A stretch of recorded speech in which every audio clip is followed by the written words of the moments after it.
చిన్నప్పుడు స్కూల్లో చెప్పేవాళ్ళు రాఖీ పండగ అంటే రక్షణ గురించి అని. రాఖీ కడుతూ ఒకరికొకరు నేను నీకు రక్ష, నీవు నాకు రక్ష, మనిద్దరం దేశానికి రక్ష అని చెప్పుకోవాలి అని చెప్పేవాళ్ళు. చూస్తున్నాం కదా బయట సమాజం ఎలా ఉందో. రక్షణ గురించి పక్కన పెడితే అతి దారుణంగా హింసించి అత్యాచారాలు చేసి చంపేస్తున్నారు. ఇంకా వీళ్ళు రక్షణ ఎక్కడ కల్పిస్తారు? మళ్ళీ వీళ్ళు దేశానికి రక్షణగా ఎలా ఉంటారు?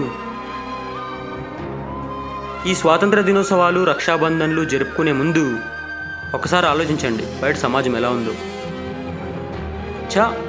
మా అన్న అలాంటి వాడు కాదు, మా అన్న చాలా చాలా మంచోడు, అందరిలాంటి వాడు కాదు అంటారా? మీ అన్నొక్కడు మంచోడైతే సరిపోతుందా? మీ అన్నొక్కడు మంచోడైతే సరిపోతుందా? మీ అన్న మీ దగ్గర మంచోడు కావచ్చు, ఇంకో అమ్మాయి దగ్గర తన నిజస్వరూపాన్ని బయట పెట్టచ్చు. ఎవరికి తెలుసు? నేను చెప్పే ఈ మాటలు కొంతమందికి బాగా కోపం తెప్పిస్తాయి.